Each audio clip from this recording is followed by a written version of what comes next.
రామ్ నారాయణ రామ్. ఈ ప్రత్యేక కార్యక్రమంలో మేము బ్రహ్మ సత్య మరియు జగత్ మిథ్య గురించి చర్చించబోతున్నాము. మన పెద్దలు మరియు సన్యాసులు చెబుతున్నది ఏమిటంటే జగత్ ఒక మిథ్య, అది నశ్వరమైనది మరియు బ్రహ్మ నిజమైనది. గమనించాల్సిన విషయం ఏమిటంటే మన ఆలోచనలు, వివేకం అన్నీ ఈ శరీరంలోనే ఉత్పన్నమవుతాయి. ఈ శరీరంతోనే మనం జ్ఞానాన్ని పొందాము. ఆ జ్ఞానంతోనే వేదాలను రచించాము, బ్రహ్మను తెలుసుకున్నాము. అప్పుడు ఈ శరీరం మిథ్య ఎలా అవుతుంది? మనం బ్రహ్మను తెలుసుకున్న శరీరం బ్రహ్మలోని ఒక భాగమే. జగత్ ఆవిర్భవించినప్పుడు మనిషికి ఈ శరీరం, చైతన్యం, ఆలోచన, బుద్ధి మరియు వివేకం లభించాయి. ఈ అన్నింటి ద్వారా మనం బ్రహ్మను తెలుసుకుని జగత్కు తెలియజేశాము. అందువల్ల బ్రహ్మ మరియు జగత్ రెండూ పరమ సత్యాలు. ఇప్పుడు మనకు కావలసింది ఏమిటంటే ఈ బ్రహ్మ రూపంలోని పరమ సత్యాన్ని తెలుసుకోవడం మరియు అర్థం చేసుకోవడం. మనిషి తన జీవితంలో ఏదైనా సులభంగా సాధించగలడు. మీరు మీ చుట్టూ చాలా సార్లు గమనించి ఉంటారు. చాలా మంది సమస్యలతో బాధపడుతున్నారు. ఎవరు పనితో, ఎవరు చదువుతో, మరెవరు జీవితంలో పురోగతి పొందలేకపోవడం వల్ల బాధపడుతున్నారు. కానీ మీరు మీ మనస్సులో ఉన్న వివేకాన్ని మరియు చైతన్యాన్ని వినితే మీకు నిజమైన జ్ఞానం లభిస్తుంది. నిజమైన జ్ఞానం లభించినప్పుడు విజయం సాధించేందుకు సరైన మార్గం మీ ముందే కనిపిస్తుంది. ఆ మార్గంలో నడిచి మీరు ఊహించినది అన్నీ సాధించగలుగుతారు. అది ఎలా సాధ్యమవుతుంది? మీ వివేకం, చైతన్యం మరియు బ్రహ్మ జ్ఞానంతో. బ్రహ్మ మన లోపలే ఉంది. మనం బ్రహ్మలోని ఒక భాగం. జగత్ మిథ్యా గురించి.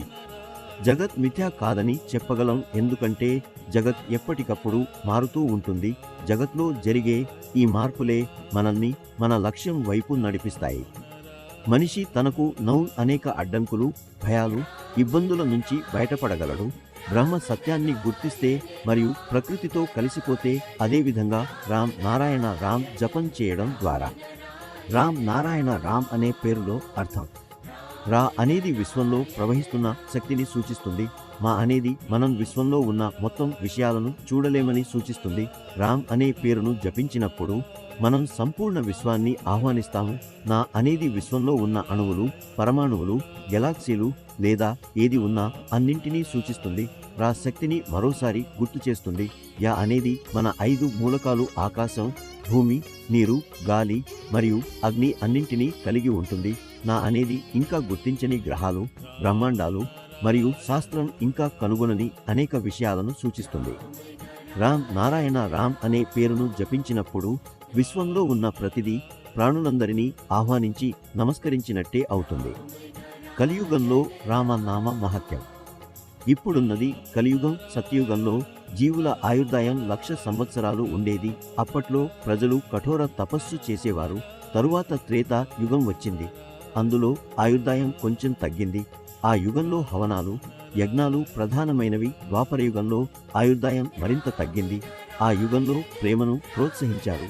ఇప్పుడు కలియుగం నడుస్తోంది. ఇందులో మనిషి ఆయుర్దాయం 100 సంవత్సరాలు కూడా ఉండటం లేదు. ఒకవేళ 20-30 సంవత్సరాల తర్వాత మనిషికి ధ్యానం లేదా రామనామం జపం చేయడానికి తగినంత సమయం ఉండదు. తులసీదాస్ జీ కూడా చెప్పినట్లు కలియుగంలో రామనామమే ఆధారం. మీ బాధలు, రోగాలు మరియు కష్టాలు అన్నీ రామనామంతోనే తొలగిపోతాయి. ప్రతి కణంలో ఉన్నదే రామ. అదే రామనామాన్ని కలిపి రామ్ నారాయణ రామ్గా చేశారు. ఈ బీజ మంత్రాన్ని జపించండి.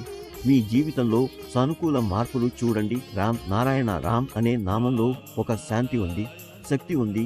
ఇది మీకు శక్తిని ఇచ్చి మీ కర్తవ్యాలను నెరవేర్చేలా చేస్తుంది. ఇది మీను బ్రహ్మ సత్యంతో అనుసంధానం చేస్తుంది.